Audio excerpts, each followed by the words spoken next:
Welcome back, nail queens. Today I'm going to show you guys some goodies that I picked up from Ciara's Nail Glitter World during her Valentine's Day launch.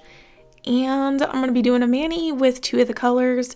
So if you've never seen my videos on Ciara's Nail Glitter World, she is an acrylic company and she makes acrylic mixes, glitter mixes, and a couple other great products. So if you don't know, you can actually use acrylic powders with dip liquids and it works completely fine. They're just not as finely milled as dip powders. This cute little freebie is like some Starbucks cups with a heart-shaped cutout. I think they're really cute. So she sells glitter mixes in these little bags. The great thing about the glitter mixes is that you can mix it into builder gel, gel polish, nail polish, whatever you want. I mix mine with clear dip powder, obviously to make it a dip powder, but I love her mixes. They're so unique and absolutely beautiful and really affordable. However, since they come in these baggies, you have to depot them into jars. So I purchased a bunch of mini jars off of Amazon. They're from a brand called 𝐵eautyCom. They have a website, but they're affordable on Amazon, plus you get that Prime shipping. So I purchased the rose gold ones, but they come in a variety of colors, so you can get white, blue, silver, gold lids, whatever you want. So I get the rose gold ones, and then I depot it into a cupcake liner to make sure that nothing spills out all over the place, and then pour the cupcake liner, the stuff that's in the cupcake liner, into my jar.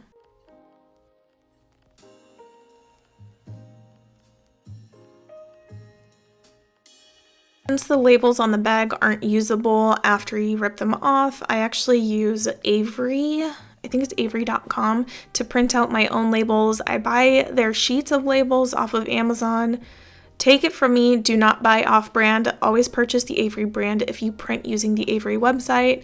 So I purchased these sheets off of there. They're 1-inch round labels and they perfectly label these mini jars. So I'm going to use two colors today, the Darling Blush and Candyland. Candyland is a gorgeous chunky glitter. I chose that because I wanted it to contrast a little bit with the peach. I want when you look at the mani, you're like, ooh, showstopper. And I think peach is such a gorgeous color. However, I'm not sure how this one's going to play with my skin tone. I feel like it's gonna like blend in a little too much. I have pink and red undertones, so sometimes peaches and oranges don't look too good on me. So I was going to sit down and record my Valentine's Day favorite dips the other day, and I realized something that I've been doing since January, and I have actually slowed down my purchases of dip powder and nail related products by a lot compared to what I normally buy at, like the rate I normally buy at. And there's like two reasons for that. Obviously, like, we got engaged, me and my fiance got engaged in December, so hey, we have a wedding to plan, and weddings are not cheap. So that means saving for our wedding, and I'm like, do I need nail stuff or do I want to save for my wedding? So I've slowed down a lot on nail purchases, and I'm like, that means that my Valentine's Day favorites, I don't own some of the dips that I was like eyeing and loving, and I'm like, oh, I really want that. There's a lot of dips right now out on the market that I'm like, I would have purchased it, but I decided to have some willpower and chose that my wedding was more important. So I'm probably going to have some honorable mentions in my Valentine's Day favorite videos, and there are things that I don't own but I think are absolutely gorgeous. So I've been looking at my storage and all the dips that I have, and a lot of the stuff that accumulated that I purchased and got in PR over the holiday season from November to January, and I got overwhelmed. So I kind of like talked about it more in a vlog that I have to edit and upload. It was very overwhelming for me to open all those packages. It was a lot, and it's like, I'm trying to use the stuff that I purchase and enjoy, but I also enjoy getting PR because I get to try new brands for you guys, tell you guys my feedback, my reviews, and it's also great for the brand owner. If I really like their stuff, I want them to get exposure, you know? So it's like, it's a double-edged sword. I don't want to say no to PR because it's a great opportunity for me and the brand owner and you guys. But I'm like, I want to support these brands and purchase from them. But I also need to scale back a little bit so I don't get overwhelmed and really so I don't max out my storage, because I'm not buying any more Alex drawer units to fit my dip powders. What I did during that period of me trying to unbox all of these packages from the holidays, which there's still a handful that I haven't touched yet. I'm working on it. I went through and I organized a lot of my nail room, and I threw a lot of stuff out. A lot of stuff that I'm like, I haven't touched that in 2 years. Why do I have it? So the stuff that is like open and I've touched but I don't want to use anymore, I threw them away because for sanitary reasons, and I created a pretty huge pile of stuff that I want to give away that's new, unused, untouched. So I just reached 15K on my channel about 10 days ago according to my YouTube analytics, and I figured, you know what, pretty soon I need to do like a talking head face-to-face video and a huge giveaway, giving away all these incredible products that I have but that I've never really touched because I don't either have the time or it's not my style and I'm not in love with it. Anyways, going back to the nail stuff, what I'm doing here is I'm adding a couple teaspoons of clear dip powder into my jar of Candyland. Remember, it's a glitter mix. There's no dip powder in it, so you have to add clear in order to help it stick with the dip liquids. So I'm just adding a little bit clear and then transferring it from one cupcake liner to another. This way it mixes really well with the clear. If I didn't mix it really well, part of it's going to be mixed with clear, and the rest is just going to be pure glitter. So I just have to mix it a few times and then it'll be good to go when I dip with it. So I've talked about chunky glitters before on my channel. I love chunky glitters. It's like my jam. I should probably get into flakes and shimmers more, but I just love all of the colors of a good chunky glitter. Well, I've also talked about like how easy or difficult chunky glitters can be. If a brand uses filler glitters, which means smaller glitters, in their chunky glitter mix, you have to have like a very good ratio of small glitter to large glitter, in my opinion, to make a chunky glitter easy to work with.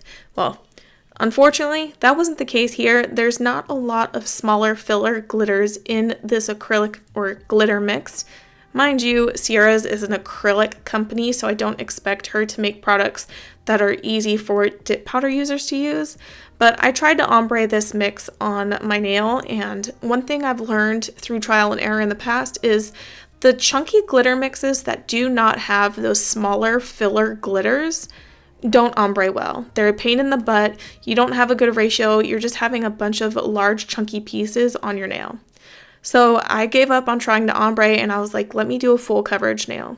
If you notice that's what's happening with one of your powders, you're like, why isn't this ombreing easily? Take a look at how much smaller glitter there is to the larger pieces. And if there's not a good ratio of small, medium to large, then that's probably the issue, is there's too many large pieces and it doesn't look good as an ombre. I also want to do a video soon on the importance of encapsulating your nails in clear dip powder. I want to do a comparison. I know Dip Nails by Jules did one last year, and that's what like inspired me to start encapsulating mine. I used to like not give a two shits about it, to be honest, but like literally once I got into Ciara's nail glitter world last year, literally the first mani I did using her products, I encapsulated the middle finger, but I didn't encapsulate the glitter ombres on my other two nails. I'll show a picture here, and you can see the huge difference between the encapsulated and the not encapsulated. The encapsulated one looks like the glitter pieces are floating, and it looks so beautiful, but the not encapsulated ones, it's just kind of like, it's cute, but it could be better. So yeah, the moral of the story is encapsulate your glitters, at the very least, the glitters in clear dip powder.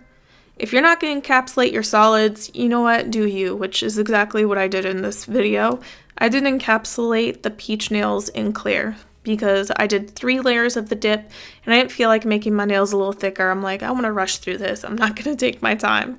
So I'm like, let me just do the chunkies because it definitely makes a world of a difference to encapsulate in clear dip powder. And if you're someone who doesn't have clear dip powder, you ran out, if you have a gel top coat, use that to encapsulate, or builder gel.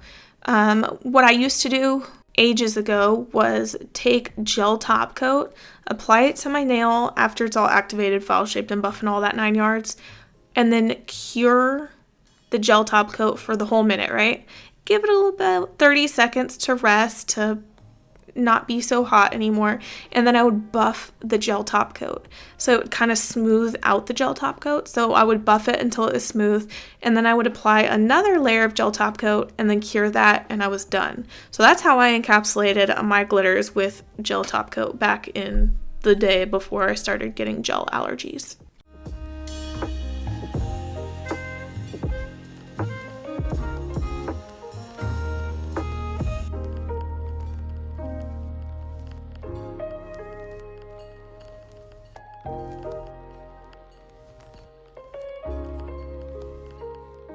Alright, you should already know the drill if you're not new here. I'm going to file, shape, and buff. Most of it is going to be off camera. If you want a video on that, I have one that I did a few videos back. I'll link it in the description box below. But ta-da! Here is my mani. I still have to top coat. I'll do that off camera as well, so I'll spare you. But I'll show you the finished product once I'm done using my cuticle stick to dig out the 𝐚𝐿𝐫𝐲𝐿 that have stuck to my skin. So here is the finished manicure. It looks more orange in the photo than it truly is. It's more peachy pink in person, but I love how this turned out. I love how the glitter mix like pops right there. Oh, it's so pretty.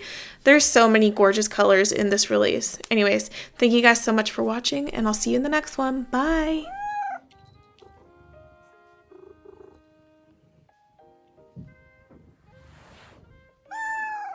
Yes.